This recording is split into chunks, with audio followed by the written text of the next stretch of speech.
जी, अस्सलाम वालेकुम वरहमतुल्लाहि वबरकातुहू। आवाज़ आ रही है बेटा आपको मेरी? जी स्टूडेंट्स, आवाज़ आ रही है आपको मेरी? मरियम, अरवा।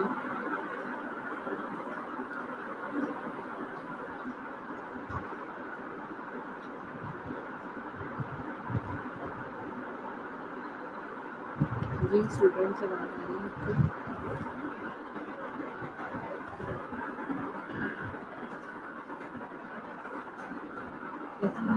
ठीक है, you all are fine.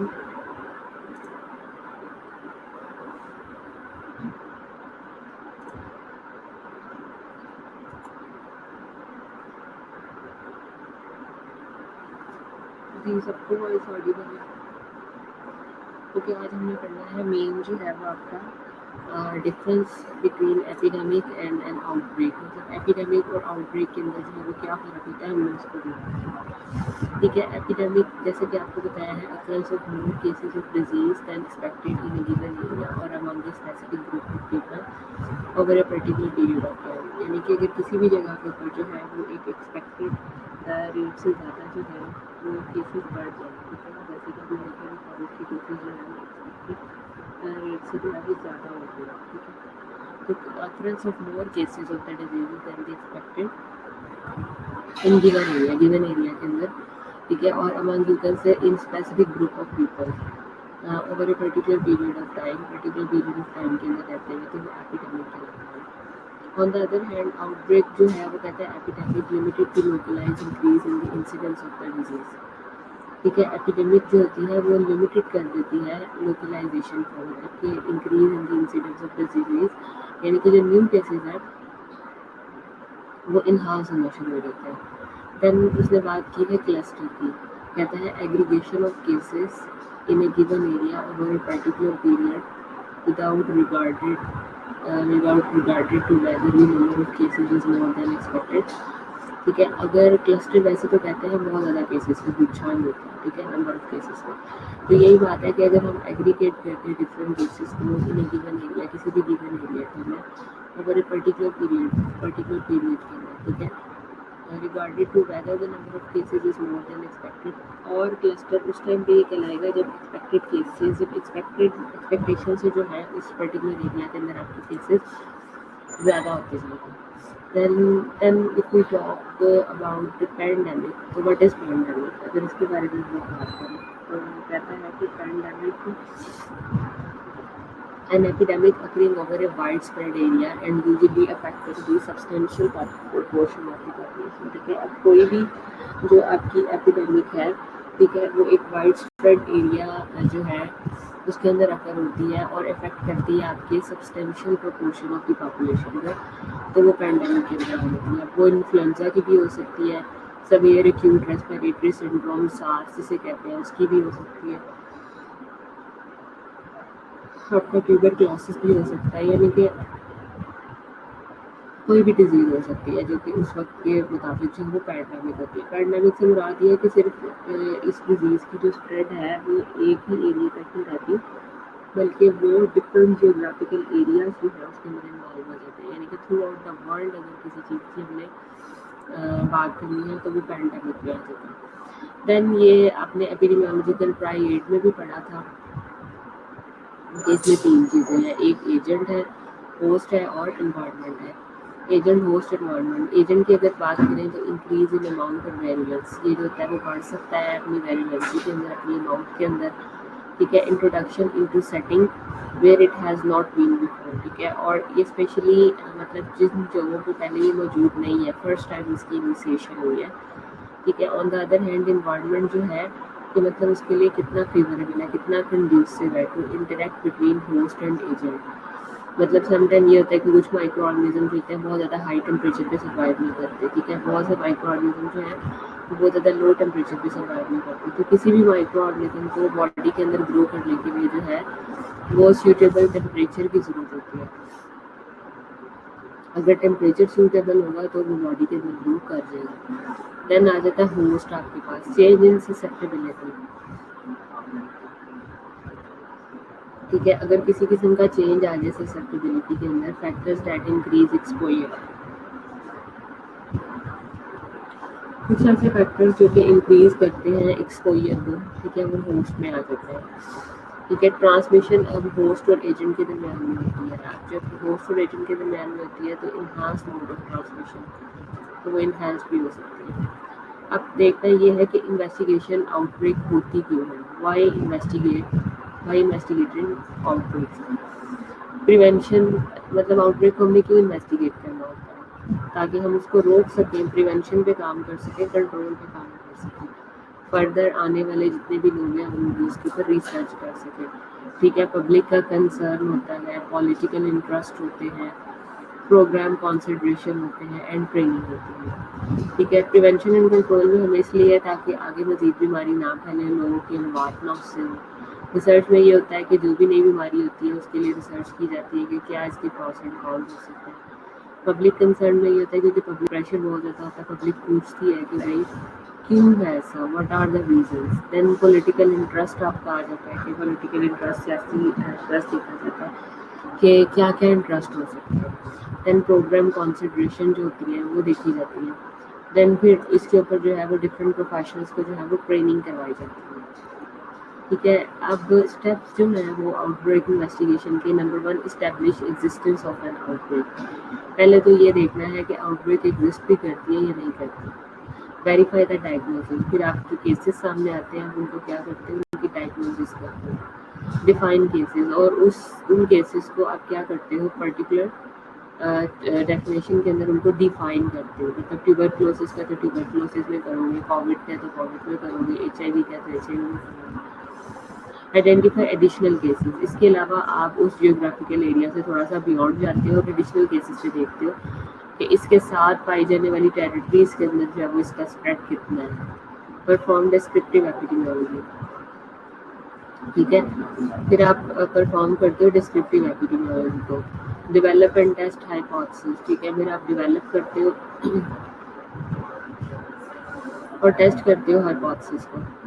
Reconsider hypothesis,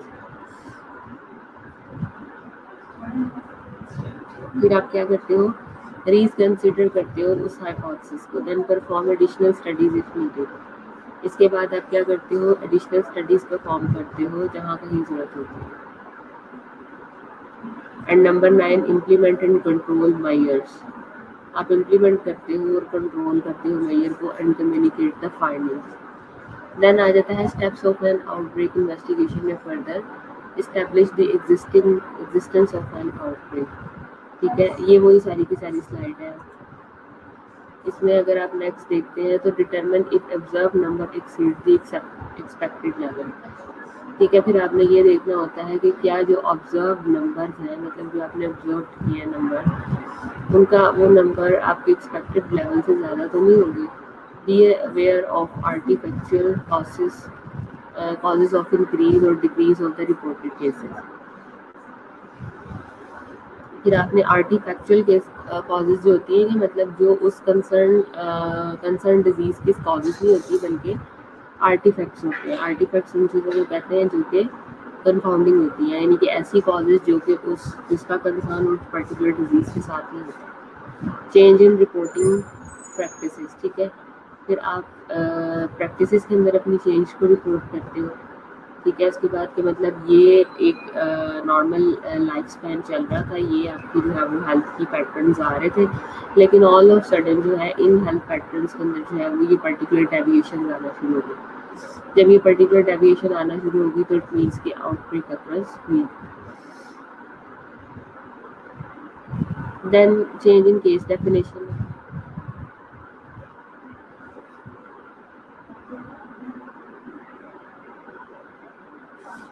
फिर आप चेंज डेफिनेशन के अंदर जो है केस डेफिनेशन जो है उसके अंदर चेंज देखते हो। न्यू डायग्नोस्टिक टेस्ट अवेलेबल, फिर देखते हो कि न्यू डायग्नोस्टिक टेस्ट अवेलेबल है या नहीं।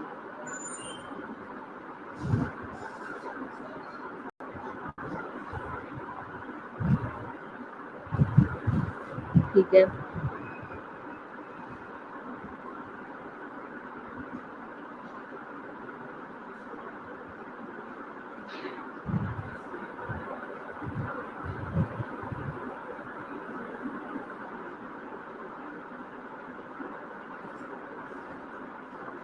उसके बाद perform additional studies if needed, implement control measures and communicate findings.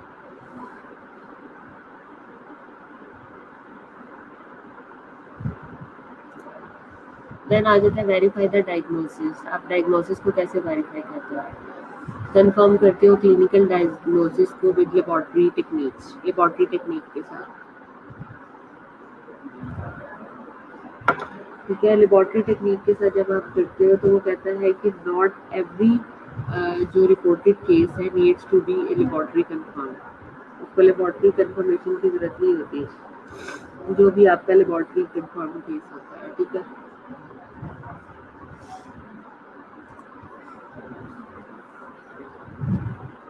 फिर उसने ये स्टेप्स बता दिए हैं आपकी, मतलब ये बहुत ज़्यादा इंपॉर्टेंट है, ये साथ साथ आपने याद करने हैं। ठीक है, कि जो आउटब्रेक इन्वेस्टिगेशन है उसके स्टेप्स क्या हैं।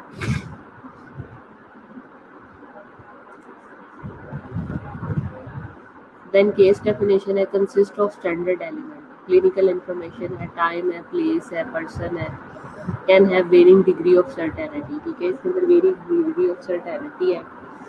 ठीक है, सस्पेक्ट किया जा सकता है, प्रोबेबल, ठीक है, इम्प्रूव करना, कंफर्म केसेस।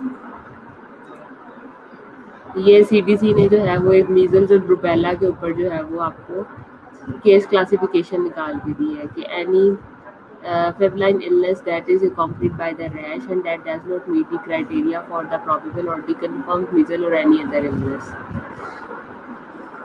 फिर ये probable conditions बताई हुई हैं और ये confirmed बताई हुई है।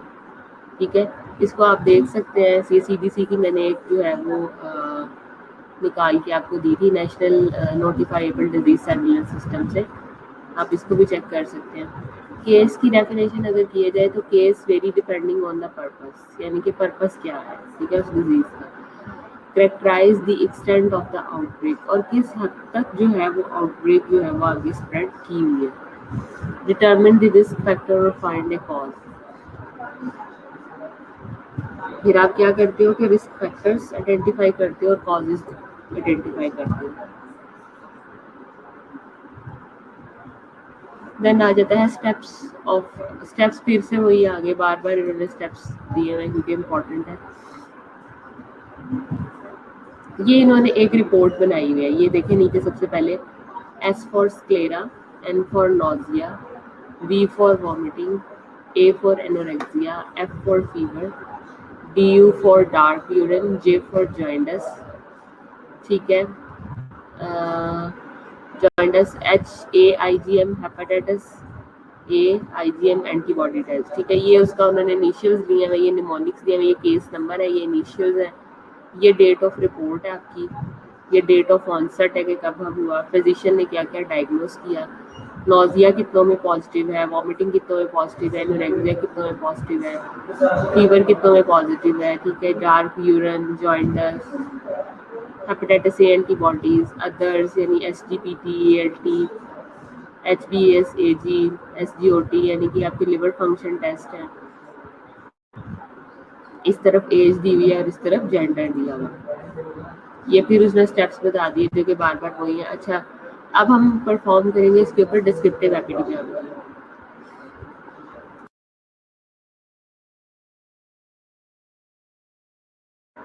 डिस्क्रिप्टिव एपिडेमियोलॉजी है Orient data in terms of time. In terms of time क्या है, हम टाइम प्लेस पर्सन की बात करते हैं ना, कि Orient data in terms of time, orient data in terms of place and orient data in terms of person। ठीक है, orient by time, characterize the cases by plotting a graph or epidemic curve that shows the number of cases y-axis over the time of the onset of illness x-axis using an appropriate interval। ठीक है, मतलब आप y-axis पे एक parameter ले लेते हो और दूसरा पैरामीटर आप x-axis पे ले लेते हो।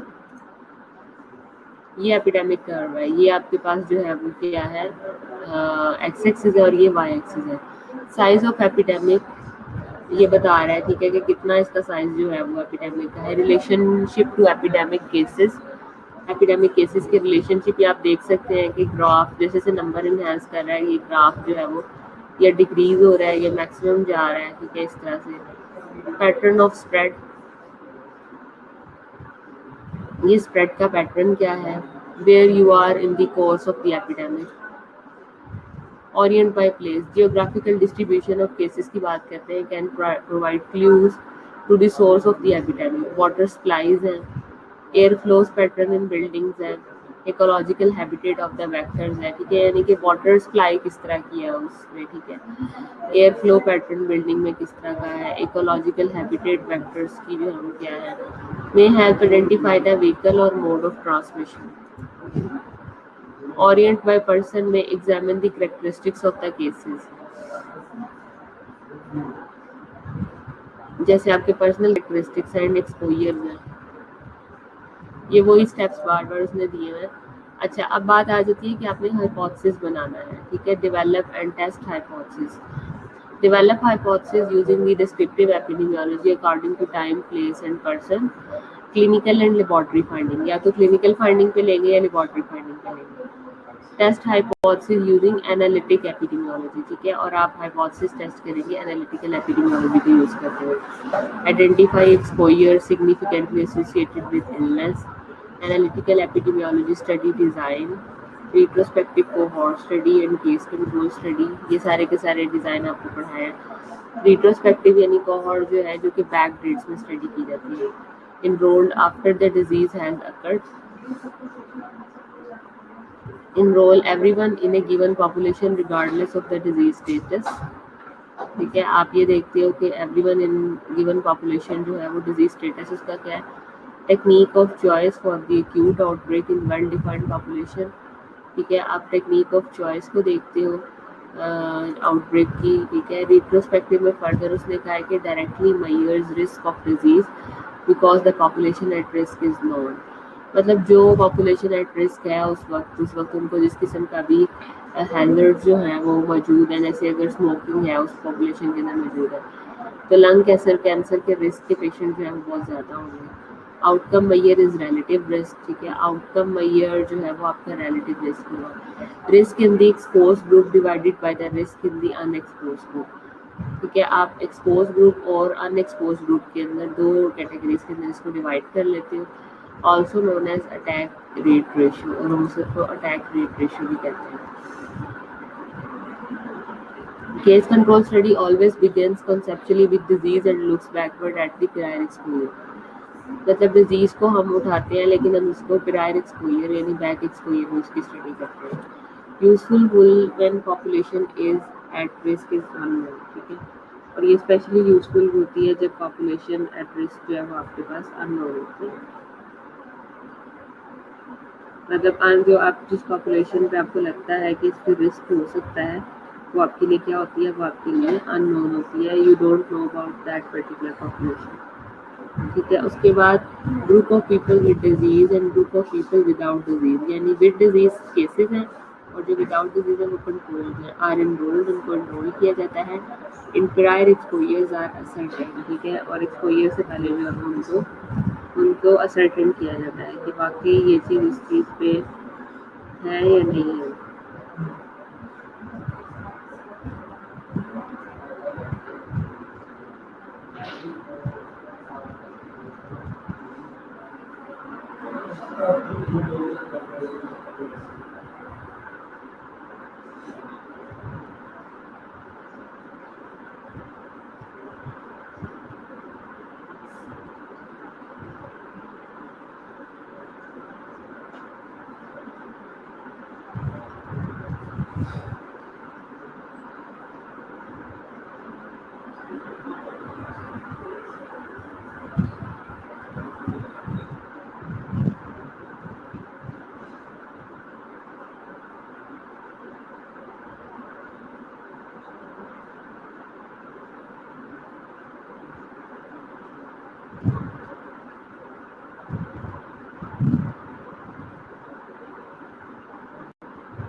ठीक है, उसके बाद नेक्स्ट आ जाता है आपके पास true size of the exposed and unexposed group is known. उसके बाद आपको साइज जो है वो नॉन होना चाहिए।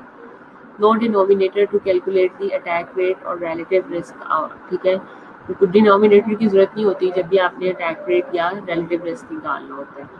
Outcome measures is a odd ratio. ठीक है, ओआर जिसको कहते हैं odd ratio, odds of developing disease based on exposure. ठीक है, मतलब कितने लोगों के अंदर जो है वो डिजीज कॉज हो सकती है, ये चीज़ डिपेंड करती है कि एक्सपोजर जो है वो कितने लोगों के साथ हुआ। Odds ratio can approximate relative risk, वो रिलेटिव रिस्क भी इसको लिया जाता है। When the cases are representative, when the controls are representative and when the disease being studied is rare. Study design comparison की अगर बात की जाए तो एक तरफ आपका कोहॉर्ट है, दूसरी तरफ कंट्रोल है। कोहॉर्ट जो है वो कहता है illness occurs with in A well defined population. ठीक है, मतलब कोहॉर्ट में जो है वो वेल डिफाइंड पॉपुलेशन होती है। On the other hand in case control study illness don't occur in A well defined population. Cohort में हम कंपेयर्स करते हैं rates of illness among those with risk factors and those without risk factors. ठीक है, और इसमें case control में हम कंपेयर्स करते हैं exposure among people with illness and those without illness. मतलब कोहॉर्ट में हम रिस्क फैक्टर्स देखते हैं और केस कंट्रोल में डायरेक्ट हम इलनेस देखते हैं। ठीक है, rates of illness among those with risk factor and those without risk factor, और इसमें डायरेक्टली हम इलनेस देखते हैं, people with illness and without illness. Then फिर हम रिलेटिव रिस्क देखते हैं और ऑड्स रेशियो देखते हैं। कोहॉर्ट में हम रिलेटिव रिस्क देखेंगे और केस कंट्रोल में ऑड्स रेशियो देखेंगे। Steps of an outbreak investigation ये वही है सारे के सारे। देन आ जाता है रिकंसिडर हाइपोथेसिस, यानी हम अपना रिकंसिडर करते हैं हाइपोथेसिस को। Square the hypothesis to clinical laboratory and epidemiological facts. If exposure histories for all versus well are not significantly different, develop a new hypothesis. Then आ जाता है perform additional studies if needed. Find more cases, ज़्यादा cases लेते हो। Define better the extents of the epidemic, यानी कि आप territory से भी cases को उठाते हो। न्यू लेबोरेटरी एवेल्युएशन करते हो, केस फाइंडिंग टेक्निक्स को देखते हो, इम्प्रूव करते हो sensitivity and specificity of the cases. Definition, sensitivity और स्पेसिफिसिटी केसेस को देखते हो, degrees of exposure and dose response. Degrees of exposure को चेक करते हो और डोज रिस्पॉन्स को देखते हो। देन आप एनवायरमेंटल इन्वेस्टिगेशन करते हो। देन आ जाता है implement control measures. Number 9, control measures कैसे करते हैं? एक्सपोजर से प्रिवेंट करके, इन्फेक्शन से प्रिवेंट करके, डिजीज से प्रिवेंट करके और डेथ से प्रिवेंट करके। ठीक है, तो ये हम क्या करते हैं, ये कंट्रोल मेजर्स को देखते हैं कि इम्प्लीमेंट की जा रही है कि नहीं। अब ये देखें कि कंट्रोल किस तरह से मेजर किया जा सकता है। वॉश किए जा रहे हैं हैंड्स को, ठीक है, घर पे रहा जा रहा है या नहीं रहा जा रहा। ठीक है, अपने स्नीजिंग कपिंग की सूरत में जो है वो नोज़ को, ठीक है, अपनी आईज को जो है वो टिश्यू पेपर कवर किया जा रहा है या नहीं किया रहा अकॉर्डिंग टू CDC। ठीक है, इसी तरह से डिफरेंट हैंड सैनिटाइज़र, ठीक है, ये सारी की सारी जो भी चीज़ें हैं ये यूज़ की जा रही है या नहीं की जा रही। देन लास्ट पे है आपके पास कम्युनिकेट फाइंडिंग्स। फाइंडिंग्स जो है वो आपने इन्वेस्टिगेटिंग स्टाफ के साथ जो है वो करनी है, पब्लिक हेल्थ पर्सनल्स के साथ करनी है, गवर्नमेंट ऑफिशियल्स के साथ करनी है, हेल्थ केयर प्रोवाइडर्स के साथ करनी है, मीडिया और कम्युनिटी के साथ करनी है। अब देखना ये है कि रिस्क कम्युनिकेशन कौन कौन सी है। Develop from the need to find more effective ways to communicate health risk. Health risk को कम्युनिकेट करने के लिए हम ये चीज़ें यूज़ करते हैं। Goal is to provide information about expected type and magnitude of an outcome from behaviour और एक्सपोजर। ठीक है, the purpose of the message is to empower decision making. ठीक है, और पर्पज़ जो है वो इस मैसेज का क्या है कि आपने एम्पावर करना है डिसीजन मेकिंग को। अब चैलेंजेस क्या हैं इन आउटब्रेक इन्वेस्टिगेशन में? डाटा सोर्सेज हैं, स्मॉल नंबर्स हैं, स्पेसिमन कलेक्शन है, पब्लिसिटी है एंड रिलक्टेंस टू पार्टिसिपेट है। ये चैलेंजेस आ जाते हैं। ओवरऑल समरी उसने बताई है कि steps of an outbreak investigation are guide. Basically ये गाइड है, not to be used as a one size fits all model. ये हर मॉडल के लिए जो है वो यूज़ नहीं होती। सम स्टेप्स में हैपन साइमल्टेनियसली, कुछ स्टेप्स जो होते हैं वो साइमल्टेनियसली भी होते हैं। Clear and consistent communication is a की, क्लियर और जो कंसिस्टेंट कम्युनिकेशन है वो क्या है, वो की है। तो this is all about summary. If you have any question you can ask.